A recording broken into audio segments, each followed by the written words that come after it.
In today's live stream video, I'm going to discuss with my guest her reselling business. And we're going to emphasize setting goals and staying motivated as a reseller. Every Wednesday at 7 p.m. Eastern Time, I have a reselling show, and I normally interview another reseller where we have them share with us their tips, tricks, and techniques on how to make us more profitable and successful resellers. So if you're a reseller or interested in becoming one, you're in the right place. I'm going to pop in the chat and say hello to a few people, and we'll get started very shortly. I saw that Sharon was here. Thank you so much, Sharon. Ray, the Nashville Flippers in the house. Ellen Michelle, Aspiring Flippers, thank you for being here. Mike Flipping Goodies, I appreciate you being here. And Glenn, the Swamp Picker, is in the house. Appreciate you guys all being here. And Lisa C and my usual friends are here. Thank you so much for being here. And Dan in Demand, Art Vandelay's new lane. Dan in Demand. So anyway, we'll talk about him later. So anyway, let me bring on my guest, and I'll have her introduce herself. Hello. Hey, guys. Okay, this is Rachel, guys. For those of you that don't know her, I'm going to have Rachel introduce herself and tell you a little bit about herself, a little bit of her background, and we'll get started. Sure, guys. So I'm a full-time reseller. I sell on eBay primarily, but I do supplement that with Poshmark, which just isn't as stellar for me as eBay is. I recently started selling on Mercari, and then this week I applied to sign up on Whatnot because I'm kind of excited about how fast-paced that can possibly be. I live in Missouri, so I'm equidistant from pretty much anyone in the country. I live in a very small town, so I like to show that thrifting is possible, even high-end designer and vintage items from a small town. Like, your location doesn't have to dictate your potential as far as income in this business. I have 2 kids. I am a wife, a vegan, and an ultra marathoner, and I love Christ. There you go. That's pretty much the answer right there. That's it. Okay, a couple of quick things just to refresh. And again, guys, what I normally do with my shows, like I kind of like we talk about reselling a little bit and have the chat going a little bit. I know the people that are watching the replay, might be a few minutes down the line that we're going to get into. I call it the meat and potatoes of the show. We're talking about being motivated and setting goals. But I like to get like a general feel of how my guests run the reselling business and get tips and things maybe that they're doing differently in their businesses that can help us in our businesses. So that's what I do at the beginning of the show. And then when I said we'll get into the meat and potatoes, we'll discuss setting goals and staying motivated. So I'm going to ask Rachel a little bit more about herself. And I wasn't made aware that you were a Mrs. Missouri. Yes. I was just saying earlier, my sash is hanging back here. The crown's up there.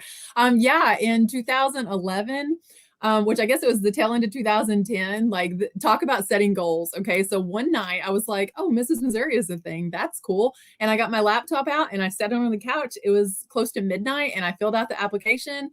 And a few months later, I went and competed and won.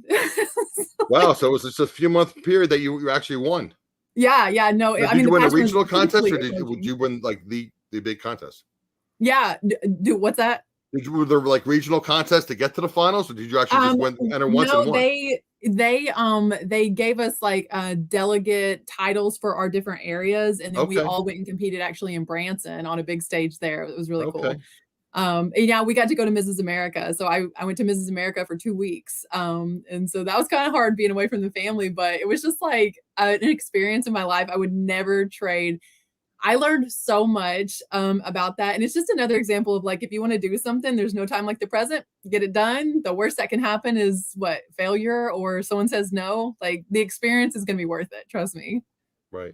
Well, it's funny. I tell you guys I always do, pre-chat interviews, and I always have my guests come on a little bit earlier, just to work out all the bells and whistles and make sure there's no gremlins or whatever. And I was talking to Rachel, and I said, I have some questions for you, and I just want to make sure you got them. Because I was in a contest, and Mrs. Missouri, I got no problem answering questions. I'm ready. I have no problem. I said, okay. Unless you're going to have me stand up here in a swimsuit and heels. I'm not going to have you sing around or dance or answer life questions. Okay. And I always ask my guests because I'm curious how people got involved in reselling. So you have your real estate license, and so at one point you were a full-time real estate agent. Yeah, full-time, multi-million-dollar producer, full-time wife. So what did you have family members or friends that were resellers? How did you get involved in reselling? No. Yeah, I was absolutely one of our top producing agents, multi-million-dollar real estate producer, and I was watching a video one day on YouTube, I guess while I was pregnant, probably with my youngest son. So this would have been going on 6 years ago. And she started talking about how she was buying stuff at thrift stores and like selling it for a higher price. And I thrift by nature. I used to thrift out of necessity, and I try not to pay full price for anything. And so I was like, wait a minute, you're telling me like when I see a pair of jeans and they're like a size 4 and I don't want to leave them behind, but they won't fit me, I can sell those and someone else is going to buy them? Like, and then I heard about the Goodwill bins and I was like, what is this? And I went one time and then I just opened up an eBay account and I really haven't looked back. And I won't say I quit selling houses because I was working real estate today. And the other day, whenever you and I were talking, I was working real estate. Like for family and friends, I'll still go in and sell a house, but I'd rather sell Louis Vuitton on eBay.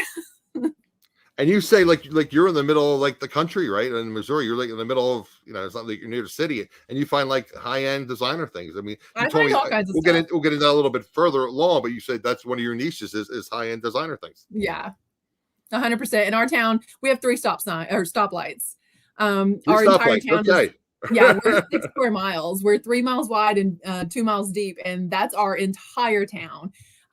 We're 3 hours from an airport. I mean, you don't get like I live on a dirt road. You don't get much Really? more rural Okay. unless you're the Cha-Ching King. His town is like 180 people, and he finds incredible stuff. Like you're not limited by your geographics. Right. That's great. Like I said, and I tell people, and again, I guess it's a matter of consistency. Like, we talk about whatever, reselling, listing consistently, YouTube, producing videos or doing live stream consistently. Just like with thrifting or going to yard sales, you have to be consistent. You have to go there on a regular basis because you never know when something's going to be dropped off. Yeah. And I always talking about it, and I don't know how you feel about this. I'm sure you probably feel, I shouldn't say, they'll say when you assume, what happens. So I'm not going to assume it, but I talk about, building relationships or friendships or networking with other people. So, and I always say, like you and I were discussing earlier, just about being nice to people, the golden rule, be nice to people. So when you guys are out thrifting and things, be friendly with the help. I mean, it doesn't hurt you to say hello. How you doing? Oh, wow, we really dodged the bullet with that snow yesterday. I'm glad I didn't have to shovel snow today. Just strike up a conversation. It's like, I remember that guy. That guy last time he was in, we were talking about snow shoveling. Yeah. Yeah. I mean, honestly, Adam, like I've not only had employees approach me with items and they're like, Rachel, we set this back. Or I had a thrift store call me last summer, and she said, we just got 2 Gaylords, like the thing, the pumpkins and watermelons. The big cardboard boxes, right? Yeah. Yes. She said, Rachel, we have 2 Gaylords of vintage 50s and 60s clothing. And they sold it to me for $1 a piece. And they called me. I didn't even have I wasn't going to that thrift store that day. So I was like, girl, I am on my way. And it's 100% because of what you said. Just be nice to people. Yeah, some guys, sometimes I tell you good information. I'm just joking. But again, guys, I was in sales for a lot of years, and I just know, and it doesn't hurt you to be nice. I mean, strike up a conversation with somebody.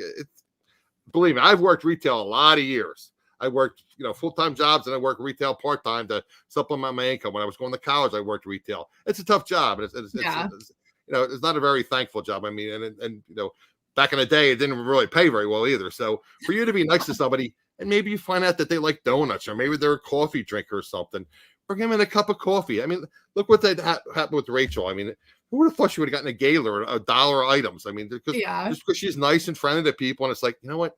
Rachel could really do a good job with this. I'm going to give Rachel a call. Yeah. Our town's so small, you have to be nice to people. You'll get a bad name pretty quickly. Okay. Well, yeah, word travels quickly. Yeah. Okay. All right. So you just, like you said, you were just watching the video and decided, hey, I'm kind of frugal. I got to save money. When I'm, when I first started out in my family, I was trying to save money on clothing and whatnot. And then I said, I can find these things and I can resell them and make money doing it. Yep, 100%. Yeah. And then I just, when I gave birth to my youngest, my husband and I are both self-employed, and we had this desire to stay home with him. Like my youngest has never been to a daycare. He's 5 years old, so he's in school now, but we were able to stay home with him every single day. One of us would stay home, and me more than my husband, right, because he's an electrician. So he's called out a lot more than me, but real estate and reselling, I could do both from here. And last year, I still managed to do a little bit of real estate from my basement, like while I was reselling, and I accidentally, became one of their top producers. Right. You said that you accidentally became one of the top producers. I wish I had that problem. I actually did real estate too. It was another job I had back in the day. Right. Yeah, it's No, pretty good. But I accidentally mean, became the top producer. Okay. yeah, well, they had like their get together and their award ceremony, and I wasn't gonna go, and then I looked at the thing and I was like, oh, I'm getting I'm an getting an award. I should go award. to that. Yeah. Absolutely. You got to be it if you get an award, right? Yeah. Okay, I'm just going to talk a little bit about your eBay business, and I'm going to hop into the goal setting and the motivation. And I ask you the typical questions. I like finding out how other people run their eBay businesses. Do you get involved at all with promoted listings? Yeah, I promote pretty much everything. I used to promote at 1%, and then I started promoting like in lieu of sales. I would say more than 50% of the items some weeks sell via promoted listings. Sometimes they don't. I wish I had my phone down here. It died shortly before this, or I would tell you how many of my last, like 10 or so were promoted Okay. listings. But yeah, I pretty much always promote. I mean, I have a campaign that's just everything is promoted, whether that's 1%, 5%. This is how I look at it. If someone, I have best offer turned on all the time. And if someone were to offer me 10% less, I would take it. So why not just promote it? Okay, so you're a fan of, again, that's the other question I asked you. I mean, it's kind of like, do you or don't you? Do you run promoted listings? Do you have best offer? And my thinking comes up frequently on my channel, and I don't know the answer. I know everyone has different theories, but as far as like best offers, and again, you have a relatively large store, so you're doing a lot of volume. So do you have like auto accept and auto decline, or do you individually No, respond to every message? I respond to every message. I've dipped down a little bit right now, but I'm usually around 1,400 listings, and I have best offer on pretty much everything. I have stopped putting best offer on items that I think are cheap enough, like if $10 or less. What's the point of me allowing you to make me an offer? I really don't want to take less than Yeah, we that. can take So a dollar or a dollar and a half, right? right. I'm like, And I you're not don't, making any money anyway, there's no point in that. It's cheap enough. Just buy it. right? But I've also been trying not to list lower things like that unless it's just, working through some stuff or in volume. But Right. no, I respond to every single one because here's the deal, Adam. If someone is interested enough in this laptop that I have, that they want to make me an offer, even if I feel like it's low, they were interested enough to make me an offer. Like, don't, it, to me, it's rude and insulting to just turn your head. Even if the offer was rude, I have worked out plenty of deals with people that lowballed me. Okay. They're just a buyer. They're just trying to get it as cheap as they can. And they may be trying to see what your auto accept amount is. A lot of That's people true do too. that. So no, I just respond. And like I have a photo right now listed at 40 and a lady offered me 10, which is really laughable. And so I said 30. And I felt like coming off 25% was pretty generous. She said 15. I said 30. And then she said But 15. And I would have gone to 35 after I did the 30 choice. she said that the quality of the photo wasn't quite there, but she thought the subject matter was neat. And so I responded back to her and I said, listen, I really didn't want to go below 30, but since you also appreciate the subject matter, 25. As I pointed out what she liked about the photo. And so I'm waiting to see, she may not take it. She may be stuck on 15, but I didn't want to just, reject her really low offer. Right. Yeah. Well, that's the old saying. Back in the day, when I was first getting the business, I would have auto accept, auto decline. I said, well, that's a bad idea. And then other people said, well, you don't really get caught up on all that back and forth. So, some people have auto decline and then they'll respond later. But allegedly, it helps with the email algorithm, Cassini, if you respond back and forth with your buyer. So, again, that's the old $64,000 question, as they say. Yeah. Another thing that always comes up with eBay sellers: free shipping or not free shipping, and how do you determine that? It definitely depends on the item. If it's something super lightweight and see, here's how I think about it. If let's just say like a $10 pair of sunglasses. A $10 pair of sunglasses, they could expect free shipping. Now, if I say free shipping and they offer me $7 on them, then they don't understand that they just took all the shipping. They just ate my shipping costs. Exactly. But if I say $10 plus $3 shipping, then they may still offer you the $7. In a buyer's eye, and I think a lot of times we don't see this, when we say free shipping, they do not read, I'll pay for the shipping. They read free shipping. And so they're assuming it doesn't cost anyone anything. I guess this comes from a magical unicorn or something. Yeah, just say, hey, Junior, can you deliver this to right? Los Angeles, California for me? Yeah, like a homing pigeon is going to bring it. Yeah, right. Them. So sometimes I feel like they honestly do think it's free shipping. So there aren't a ton of items I'll do free shipping on, but I feel like it's dependent on what the market is. And a lot of times buyers don't mind to pay, $4 to $5 shipping on, say, a lightweight pair of gloves or something. Right. If you source desirable enough items that they cannot find on Wish where they can get free shipping and they cannot find on Amazon, then they're willing to pay for that shipping. So then you don't even have to worry about it. Yeah, I would sometimes, and sometimes it's actually sellers that I don't know if they're just playing with me or they're actually again, I'm a seller and I buy things on eBay and Amazon and whatnot, and sometimes they're making these low ball offers, and it's like, I always feel like saying, you're a seller, you know it's going to cost me at least $8 to ship this. You're offering me $10 less than what I have a list of that, and I'm not paying for the shipping. I said, you want me to lose money? I don't, but sometimes I actually say I'm paying for shipping. I said I have eBay fees, whatnot. I said the best I can do is this, and just leave it at that. So anyway, okay, I'm just going to mention your niches a little bit, and then we're going to hop right into the motivation and the goal setting. You said you like designers. We talked about that earlier, and you also like vintage. How did you get involved in vintage? Is that like your family or your parents were collecting vintage things? I mean, vintage and designer aren't really so mutually exclusive from each other as people think.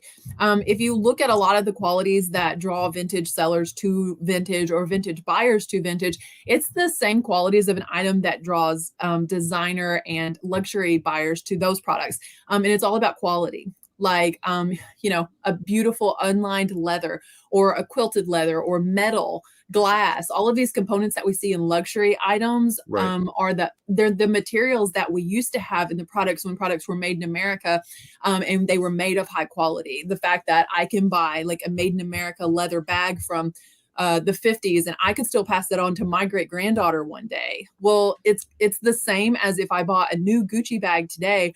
I can, keep that in good condition and pass it on to her because those items will stand the test of time. Right. And that's how I wish more products were. That those are the types of things I buy in my own life. Whether it's in most of the time I will wait until I find it and source it from a thrift store. But, I'm not hesitant to pay up for, say, like a belt versus buying 20 cheap belts. You know what I mean? Right. So I like to buy those things. That's what gets me excited. So that's what I like to sell because I want to sell to the buyer that enjoys the things that I do because I can specially curate this store for them and I know what's going to attract them. So, I mean, I know a lot of people are like, it doesn't have to be something that you're passionate about, but it makes it feel a lot less like a job for me if I'm passionate and I know I can put together a good store for a buyer like me because I know what I want, So yeah, vintage and designer, anything from like vintage bath towels, a vintage clock, a phone to, I don't know. I would pick up a vintage hood ornament if I found it. Okay. I'm sure the people that collect that. Yeah. Oh my gosh. I mean, Adam, I sell vintage pencils. I mean, so there's, okay. All right. Yeah. I mean, I sell pencils all the time. I sell vintage staples, vintage chalk. I would sell vintage anything. If I found a vintage coloring book, I would sell it. But then also if I find like vintage Ferragamo shoes, that's designer and vintage. That gets me really excited. so I'm going to sell those too. It's funny. You're the second person I've had on within like the last 6 weeks that sold vintage pencils. And I would have thought there was never a market for that. Oh, there's absolutely. But Mike, the January House, he sells vintage pencils. Oh yeah, January House. Yes, he does. It's like you make money, and you're selling them. It's like, so I guess there is money. There is great money in vintage pencils, and one of the best things you can look for the red line, on the metal above the eraser. You can look for the font. Like when you're thrifting vintage, and when that becomes your niche, you have to know fonts, you have to know materials, you have to be able to feel something and say that's cashmere, that's wool, that's nylon. Know the difference in nylon and satin. I mean, if you can't tell that by feeling it, vintage may not be your market. Because like those are the items that are more desirable. It's all about materials when you get into vintage, I feel like.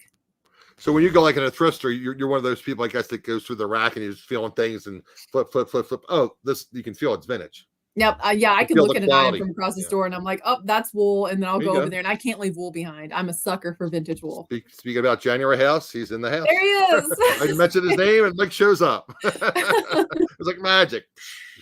We were just talking about pencils, about selling vintage pencils. Yeah, I love it. Like, I'm telling you, and even vintage mechanical pencils. I sold some recently made in Japan, and the lead was made in Germany. And as soon as I saw those, like Adam, I bought this Ziploc bag full of pencils, okay, at an estate sale. It was $1.50. I got a Victoria's Secret pencil that was a limited edition release. I sold it for $25 out of that bag. I sold one set of 2 mechanical pencils plus lead for $20. I have a second listing of the same, so that'll be another 20. And then I lotted up a set of pencils that I have at $70. Like, I'll make over $100 off of this $1.50 Ziploc bag of pencils. No kidding. And you bought this at a local thrift store? At an estate sale. Everyone walked sale. right past Okay, it. okay. Yeah. And again, guys, that again, I tell you all the time, that's why I do this show, because I try to learn. I mean, I want you guys to learn with me, but I'm trying to learn more about reselling, because who would know that you make money selling vintage pencils? I certainly didn't. And now I have two guests that are both doing very well selling vintage pencils. Yeah. Go figure. Okay. All right. So we discussed about a little bit about the vintage, a little bit about designer. Again, like I said, let's hop into the meat and the potatoes of this the subject. One thing I want to ask you too, we're talking about, again, I'm just touching, like setting up the parameters, so to speak. We're talking about motivating and setting up goals and whatnot. Do you have anything that you use, I mean, in your personal life, I mean, to help you stay motivated? Do you meditate? Do you do yoga? How do you stay so positive, and how do you motivate yourself? The word of God, because let me tell you that the world is going to beat you down to the point where you don't recognize yourself. And if you're not, like, for me personally, if I was not grounded and knew for a fact who God says I am, then I would fall for who they say I am. And they might call me worthless, or they might call me less than my name. You know what I mean? But right. What I know Christ says about me keeps me motivated, because, like, I know I belong to him. Because, man, there's just, like, Adam, there are people just ready to watch you fail. And so I feel like definitely getting in the word of God, reading what he says about me, and then surrounding myself with people that I want to be like. I never want to be the best in the room. I want to be surrounded by people who are where I want to be. Like, I don't want to be the best reseller in the room. I don't want to be the best YouTuber or the biggest channel. Like, I want to be surrounded by people that make me want to be better, you know? Yeah, you want to strive for goals, and you want to have like-minded people that are in your influence. Like, right? Everyone in my family runs, and I'll tell my youngest son, when he runs cross country, I'm like, don't go run with the group of kids that you know you can keep up with. I want you to go run with those kids who you know are faster than you, because that's what's going to make you better. If you're always the fastest one in practice, you're never getting any better. Like, sure. Go run with those kids and try to keep up as long as you can. And like, that's the group of people I want to surround myself with, like on Instagram and on YouTube, people that are like talking more about ideas than other people, and just like motivating each other. Well, that makes sense. I mean, if you're just, running with the pack, so to speak, and then you go into competition, and there are people that are better than you, and you never push yourself, how are you going to get better? Yeah, 100%. And I guess just like with reselling, we talk about things about like doing research and things like that, and like thrifting or going to yard sales on a consistent basis. If you don't do things on a consistent basis, and you don't do your research, and you don't adjust your listings, your prices, your pictures, your description, whatever, it's going to hurt your sales. Yeah, and it takes so much. Like, it takes so much time to really, don't think that just jumping in, you're going to have the knowledge that somebody that's done this for 5 years, 10 years, even 1 year has, because so much of it comes from experience. And like, I heard Drew Profit Monster saying on Marcus Dixon's channel, Dixon's Pickens, last night, he said, when I first started reselling, I would find maybe 1 or 2 pair of shoes. And now when I go in, I might find like 10 pair of shoes. It's not because there's more shoes now. It's because I know more brands to pick up. It's because he's put in the knowledge and the research that it takes to be able to walk into a place. Like, I'm telling you, I can spot wool from across the store. Right. That doesn't mean I could always spot wool. There was a time in my life I probably bought cheap clothes. So it's a lot about experience. Yeah, it's funny. Sometimes you'll go in a thrift store, like I said, and I hear a lot of stories, especially with estate sales, like you said, with the mechanical pencils. And Mike's in the chat, flipping goodies. He always goes to estate sales. And again, we talked about building relationships and networking and stuff. So Mike builds relationships with these estate sale people, and he gets like kind of like an early preview, which is great. I'm not saying we all can do that, but we can strive for that. But what I'm saying is, a lot of times, again, because of his knowledge and his research, he'll go through something and he'll say, "Oh wow, there's a lot of money in that. How do these people miss this all this time?" 100%. Joe Philly Picker. I mean, I see Joe Philly Picker pick up stuff. It's like, you find that? I mean, and like, he comes over to South Jersey and he shops, and like, he'll go like to yard sales and garage sales and estate sales in my area. And he finds stuff. It's like, I never find that stuff, because he's more knowledgeable than me, and he's maybe more skilled and and seeing things and looking for things, or maybe he goes goes in the closet and pulls out a box underneath the table of things that are displayed, and maybe somebody didn't make that extra effort to pull out that but box. you're like, that. You're in a position to learn though, Adam, because you are humble to a point where a lot of people are not. Like, we have to humble ourselves and say, I don't know everything. And I guarantee you, Adam, that there are things that you could teach me about reselling that I've never known. But as long as you think that you're the smartest person in the room, you'll never learn anything, you know? And so for you to be humble and say, like, he knows stuff I don't, and he's finding stuff in my area I can't, it puts you in such a prime position to learn. And like, that's where we really need to be as resellers, because you cannot be an expert on everything, you know? Right. Okay, let's talk a little bit about goal setting. How do you set your goals, and how do you monitor your results? So I saw, before I say that, I just saw my friend Kendra in the chat, and I wanted to say hi to her real quick. Okay. Hi, Kendra. Shout out your friends. But so I set really ridiculous goals. I know a lot of people will tell you, like, set a manageable goal, set something that is reachable, and be sure it's attainable. No, I squash that. Why would I set something I know is going to happen? That doesn't give me anything to strive for. That is the equivalent, again, of like running with the kids that are as fast as me. I don't want to do that. I know I can beat them, or I know I can run with them, or, you know, we might be running with each other. I want to go after the person that like has the record. All right. So, you know, that saying, we were talking about old saying, and shoot for the moon. And if you miss, at least you'll land among the stars. Go like way beyond what you think is actually possible, and set that as a goal. And write it down. This is my single biggest tip for setting and reaching your goals, is to write it down. I promise you something magical happens. I was going back in my planner, looking at last January, the goals that I set at Adam. Like, I had a goal of $15,000 90 day, check. I had a goal of 5,000 subscribers on YouTube, check. 5,000 on Instagram, check. And I wrote every one of those down last January, when none of them seemed possible. None of them seemed plausible. And I said, you know, by the end of the year, this is going to happen. And so one of the things that I will do when I write it down is I will put it on my refrigerator, because, you know, I like to eat food. And I see it a lot in my refrigerator, and I get the whole family involved. So like with my 5,000 subscriber goal, I was at like 3418 when I made this big poster size piece of paper, and I made all these little boxes and circles and stars. There were all kinds of shapes, and every 20 subscribers, me and my youngest son, one of us would check off a box, and he got so excited to do this. He would be like, Mommy, can I put another X on your box? And so we would go over and we would just mark off an X every time. And just like seeing that every day, that you can't lose focus of your goals. So like, make it a visual thing, write it down, aim for something really large, and like have accountability with people. Don't give yourself excuses either, because there will always be an excuse. Like, if that makes sense.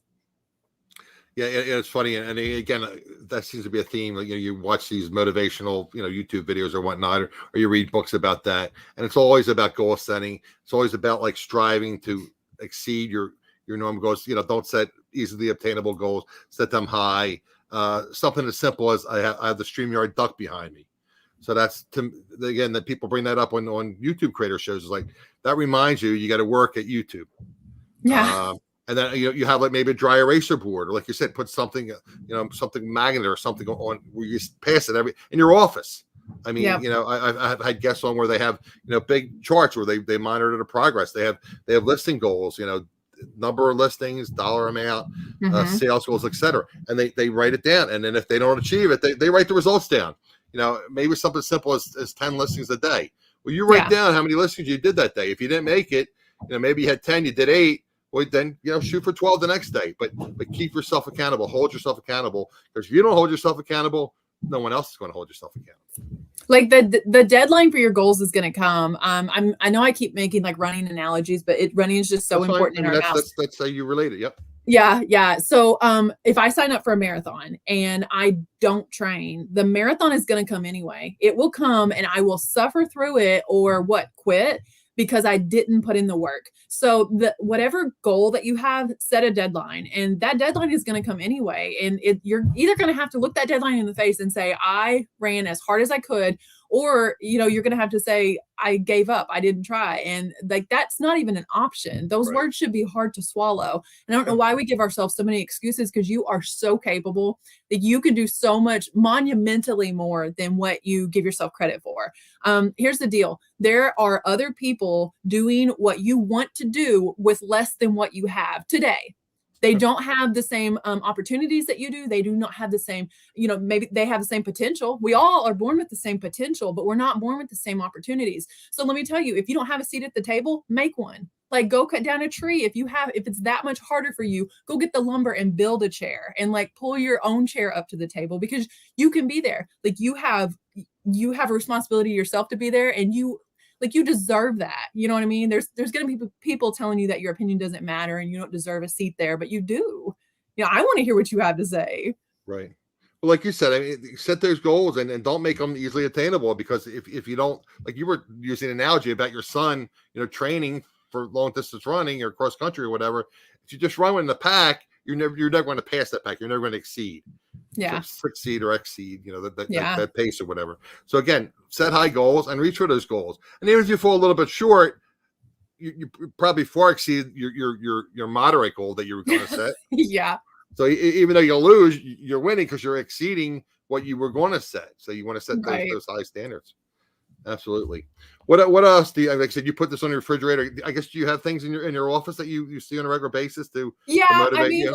Like I have my scripture board over here, and I write scripture on there to encourage me. And like, just even if it's a reminder in my phone to do certain things, I just like, I don't have a whole lot of quit in me. I don't know if I have any quit in me. One of the reasons my husband and I do ultra running is because I know how far I can run, but I don't yet know how far I can't run.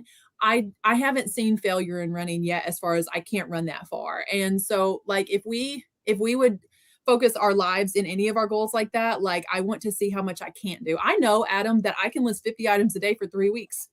Maybe I should try for 4 weeks. Maybe I should do it again. Like, I know I can do that. Why not see what I can't do? Like, push yourself further. Right. Angela was saying, I like motivational speakers, as Dr. Payne, Eric Thompson, Jocko, I don't know how to pronounce that, Wilnick, etc. Sort of a combination of my ex-drill sergeant and the nuns that used to beat me. Cause, well, I don't know about that, but back in the day, maybe. Rachel and I were talking about that earlier, and I mentioned the show. I believe in the golden rule. I mean, I was raised Catholic, not that it really means anything, but again, guys, it's all about doing the right thing. And to me, if everybody did the right thing, the world would be a better place. So, but I understand back in the day that those nuns were, they could, I went to what do they call it, Catholic school, the for the public students, was study the Bible and whatnot. I can't think of the name of it, but anyway, those nuns could have been Nancy back in the day, but they were aggressive.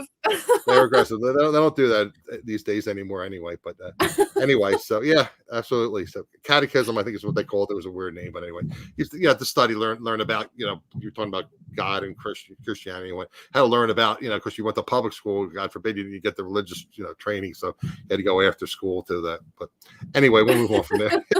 Enough religion. I try not to talk about religion and politics on this channel, but that's your motivation. So that's great. And again, I know other people use, religious sayings, or they use motivational phrases or things, or some of these motivational speakers, they'll post things up. And just as a note, guys, if you follow Gary V, it's not suitable for work. So no, I can't follow him. There are a few motivational speakers I just can't follow, and I wish that wasn't an element in their delivery, because I feel like those people have so much knowledge and they are so motivating, and it just gets lost there. So like, if you are, trying to translate a message to someone, just realize, maybe that's not for everybody, because I'm sure there's something I could learn there. I just can't suffer through it.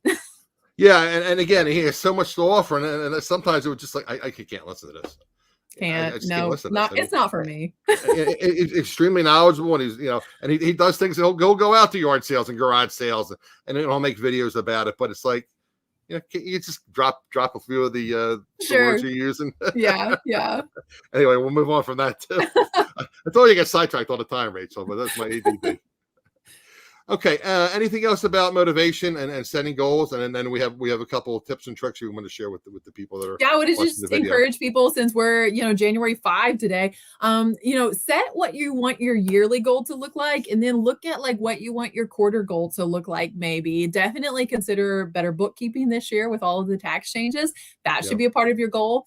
If you want social media goals, break that down and see what that looks like. I have a video, I think I posted in October, about like an ultimate goal setting video. Okay. And it just kind of breaks down exactly how to achieve your goals. And that is by, defining what your goal is, and then setting up, making a plan, seeing, you have to determine where you are now. Because if I just said, like, I want 10,000 subscribers on my YouTube, I need to know, like, today, how many subscribers do I have? What does that break down to per day? How can I get there? How many of my videos are translating to subscribers? So what does that mean? Like, you have to break it down and do the numbers, because Yeah. at the end of the day, that's all it is With numbers. YouTube, they call it analytics. It's just like if Yes. you have a reselling business, you want to track your sales, track your average cost of goods, your average profit, your Yep. fees, So again, and you want to set goals. So like you and I were talking earlier about shipping something for with free shipping, but maybe you want to increase your average cost of average sale Yeah. price.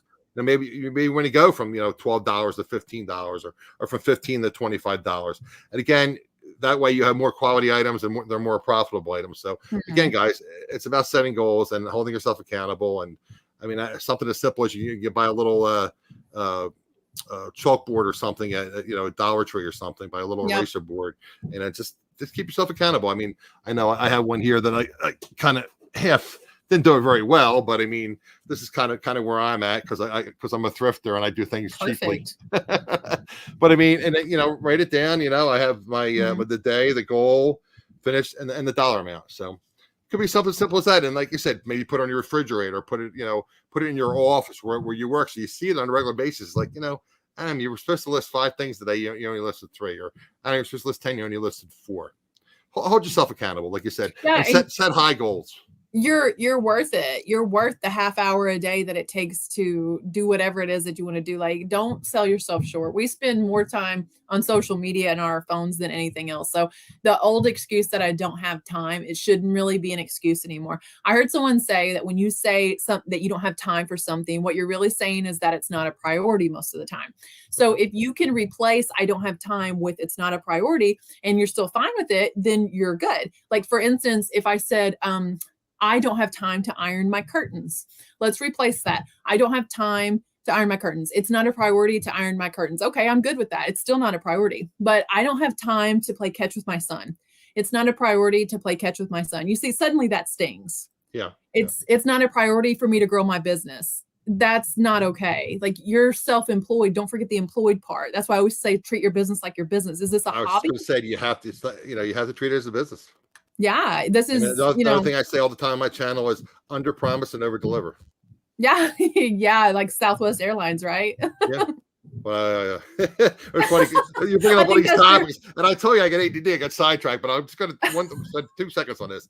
I used to love going to Las Vegas. I mentioned earlier about Las Vegas. Yeah. And I used to love flying on Southwest. Southwest doesn't fly direct out of Philly anymore to Vegas. So anyway, enough of that. But I do love Las Vegas. And like you said, yeah. I love Southwest, and Southwest is one of my favorite airlines, because I think they just over deliver. They do a great job. Yeah, that's their model, is to under promise and over deliver. Like, they tell you that they're not even going to do as good of a job. Like, I have 2-day handling time, and most days I mail in 1. All of my feedback says lightning fast shipper. I'm like, I have 2-day handling time, and almost 100% feedback, or I have 1 that's negative, that's about to fall off. I couldn't control her. She just was angry. Anyway, so I'm at 99.7, but almost all of them lightning fast shipping, and I have 2-day handling time. Yeah. Okay, a couple things. We're going to discuss a couple things, and you're going to do a quick demonstration, guys. We're going to try to save you some money.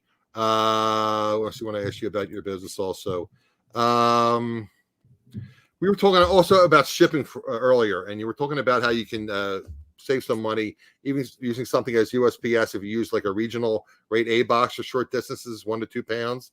Why don't you discuss that over a padded flat-layered envelope? Sure. So a lot of people won't reach for a regional rate A or regional rate B box.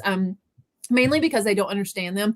And I don't know if USPS wants us to understand them, or they would probably label it something different, because a lot of people think that it has to do with the zones It has no more to do with the zones than typical priority mail does. Typical priority mail, if I have a 7-pound brick and I'm trying to mail it to Florida, priority mail is going to say that's so many zones away, it's X amount of dollars. Now, if I take that 7-pound brick and I put it into a regional rate A box, I'm going to mail that same brick to Florida as if it's 2 pounds. Now, here's the kicker. If I mail that to my same town, it's going to mail as if I am sending 2 pounds across town. To Florida, 2 pounds to Florida. To Philadelphia, 2 pounds to Philadelphia. So it's not a flat rate. I want people to look at it as a flat weight. So regional there you go. rate, That's the way to look at it. Instead of flat rate, flat weight. Right. A is 2 pounds. Okay. B is 4 pounds. B is a pretty good sized box. So if you can get and B, you said is 4 pounds, right? It's 4 pounds. If you can get an 8-pound jacket into a flat or a regional rate B box, it is going to ship wherever as if it is 4 pounds. Now, once you get up to 4 pounds, it could end up being kind of expensive. I was telling you, I just mailed a 10-pound VCR and it was only $17, and that was via USPS. But here's the biggest part. Now, one of my friends, Pittsburgh Picker, and I talk about this a lot. A regional rate A box, that is that 2-pound rate. If it is a neighboring state or your same state, it is almost always cheaper than a flat rate envelope. Okay. I mean, where a flat rate envelope with the shipping increase is like $8.46 or something, we were using these regional rate boxes at $8 or less. Okay. And your item's protected by a box. So, it does obviously play into effect, if you're shipping out to California versus me. I mean, everything's kind of equidistant again. Well, like you said, you're in the middle of the country, so it's different. But still, I mean, like you said, and again, and I have always had issues when I think a lot of resellers have issues with the regional rate boxes. I mean, the flat rate is flat rate. I mean, if I'm shipping it to Pennsylvania, I ship it to New York, I'm shipping it to Texas or California, it's the same rate. That's why we're always reaching for these envelopes, because they're foolproof. They're like dummy proof. I know everything I fit in here is going to cost me $8. And I'm like, okay, that makes it so easy. That's why people like to start out on Poshmark a lot of times, because you know what shipping is going to be. You can use any box, Mercari shipping. I think some people think it's easy. I think it's a nightmare. So I'm not I hear that about Mercari. Yeah. I just don't understand most of the stuff going on over there. But like, this is easy. And as long as a buyer's paying for this and you feel like the item's well protected, continue to use this. But if you are going to use these, I do have a tip on these. I say, before you put that away, I'm going to put you on full screen. Guys, this will blow your mind. You're going to save a lot of money. Watch Rachel. Okay. So I want to show you guys this, because like, you might have a really big item that like, this is going to come pretty close to fitting in here. What I had seen a lot of people doing, and this was a tip that was floating around the internet, was, let me explain the science behind this first. If I try to stuff this inside of here, this is not an empty envelope. This envelope is full of air. So if I try to stuff this in here and I haven't let the air out, then it's just going to be pushing against the air. So a lot of people were like snipping a hole in the bottom, which I think is a terrible idea, because no offense if you've ever done that, it's just USPS has a hard enough time getting your item there undamaged. So I don't want to make a hole in the package. Even if you tape over it, like, the integrity is compromised. So this item needs to fit into here, and it's going to be kind of a struggle. And here's what I do. Like, you can start to wiggle the envelope around there a little bit, and then just take a straw. This is a plastic straw I got in a large bundle. I'm going to go ahead and insert this in here, and you see the air is now going to have a place to go. So if I wiggle this around now, and you can squeeze all the air out of the item as well. Now this straw has just let all the air out of here. And let me show you, like, if you pull this out, you can see like it's actually flattening down here. This is the suction effect, right? Exactly. Pulling all the air out. There is no air left in this envelope. So it is actually empty now, and my item can fit in there and be secure.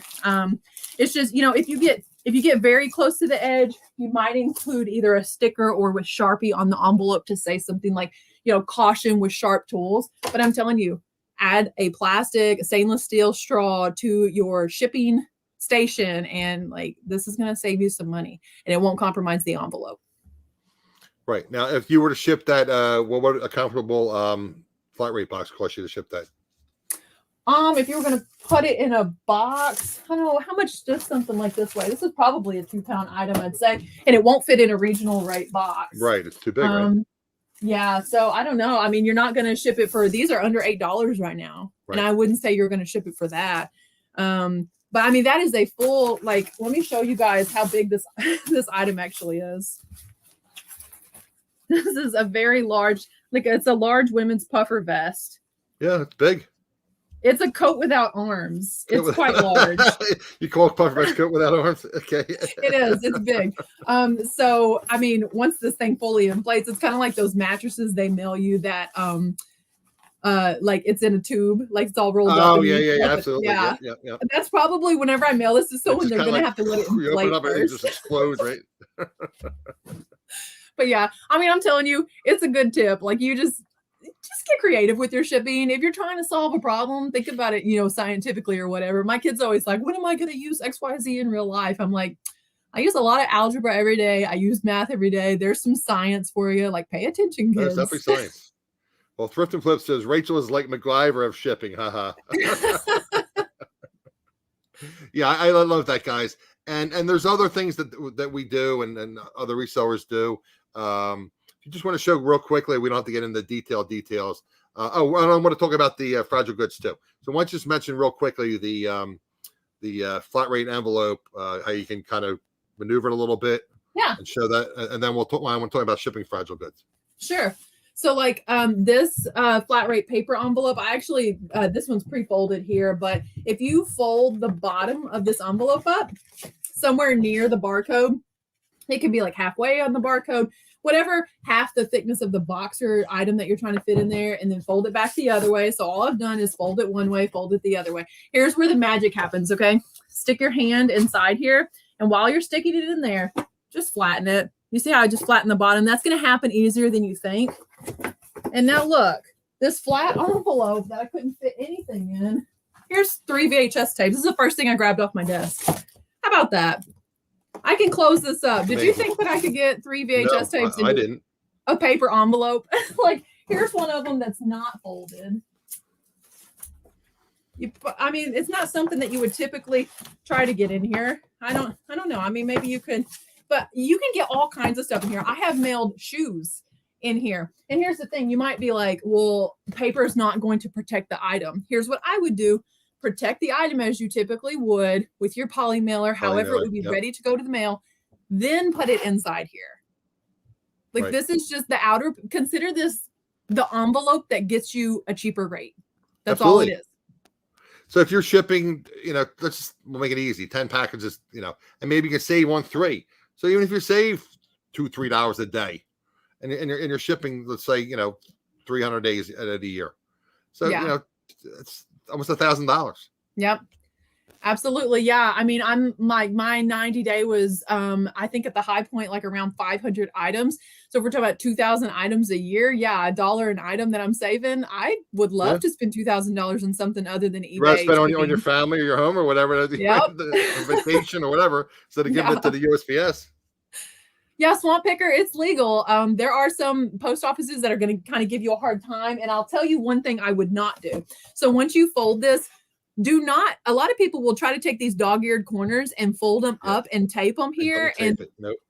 You're going to throw up a red flag to USPS that you have altered this in some way. And there are post offices, I get these comments on my videos about this all the time, that will say it's a flat rate. It has to be flat. You ask to talk to the postmaster. That's silly. They like the fact that they don't understand their own policy. The website says, flat rate anyway, if it fits, it ships. And so, this is legal. Yeah, like you said, don't tape up the ends, and you have to be able to tape it down the top without maneuvering in and finagling it. It has to seal properly. You can't have like normal holes and openings in it. Yeah. Yes, 100%. But it's the old saying: if it fits, it ships. Well, you might get issues, but I wanted to share that with you guys. And there are other videos on that. The one that really blows my mind is the straw trick with the padded flat rate envelope, because that they cannot complain about that, because they know if it bulges a little bit, as long as it's sealed properly, there's no issues. There's none. They can't even argue that. Yeah, that one has been a pretty popular tip. Yes, absolutely. And again, guys, I just posted Rachel's YouTube channel in the thank you chat, but also just so you guys know, Rachel's YouTube channel, her Instagram, and also her eBay store. Rachel is kind enough to share her eBay store. So if guys want to check out Rachel's store, do yourself a favor and do Rachel a favor, win-win, maybe buy something from her. But anyway, maybe we'll say, hey, I saw you on AdamsExploits channel. Can you give me a little discount or whatever? But anyway, I'd love guys, to. I accept offers. She's kind enough to share her store and show you how she does things. And again, guys, to me and to you, hopefully, while you're here to learn and become more successful resellers.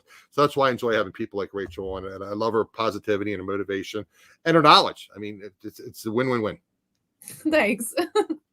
Okay, I just want to see, I'll make sure I covered anything, and if I did, we can get into a little bit about your channel. I think I pretty much covered everything I want to talk to you about.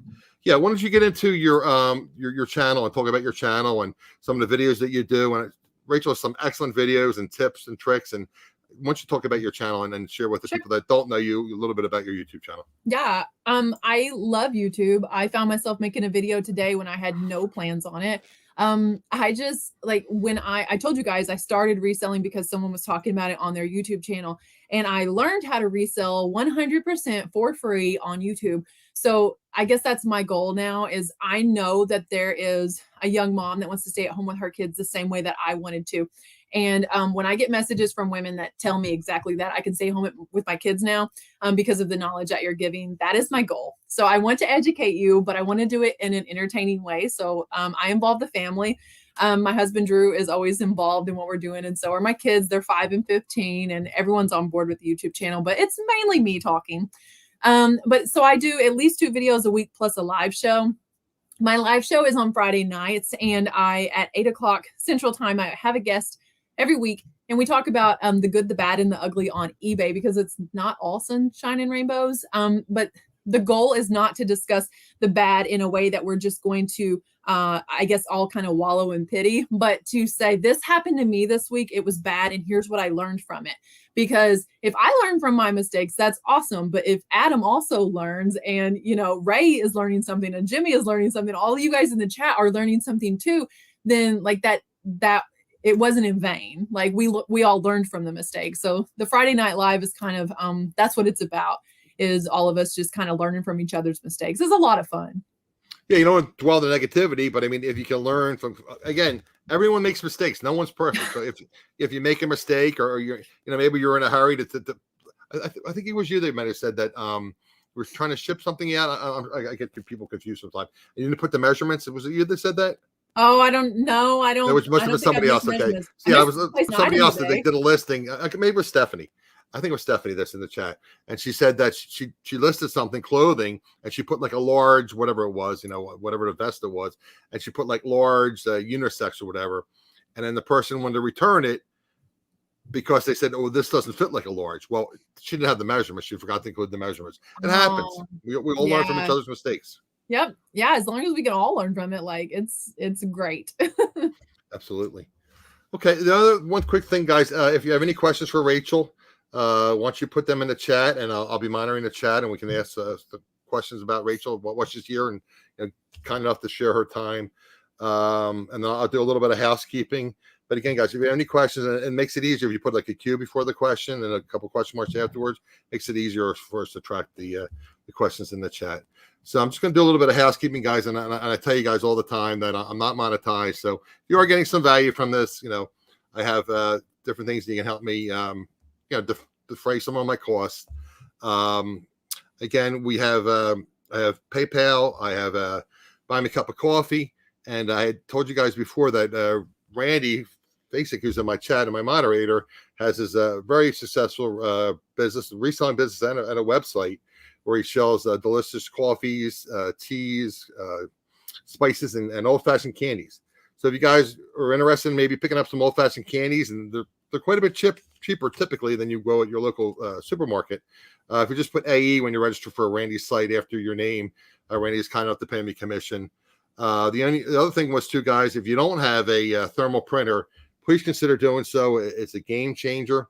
And Randy has purchased a bunch of different printers, thermal printers, and you guys can save roughly about $100 off the normal resale price. They're Zebra printers, and these are like commercial grade printers. So again, if you're interested, contact me, and I'll give you guys the information. Contact Randy, and you guys can save upwards of $150 and get a commercial grade printer.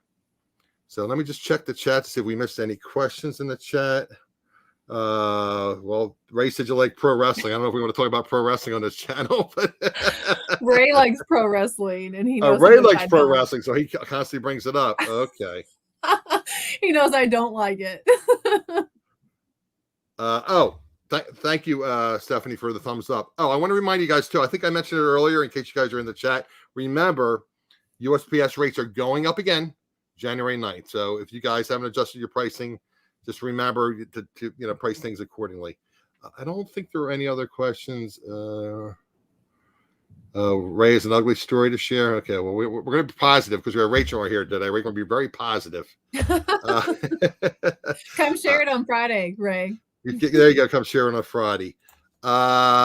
Two quick things, guys. I did want to mention Art Vandelay Dan is now Dan in Demand.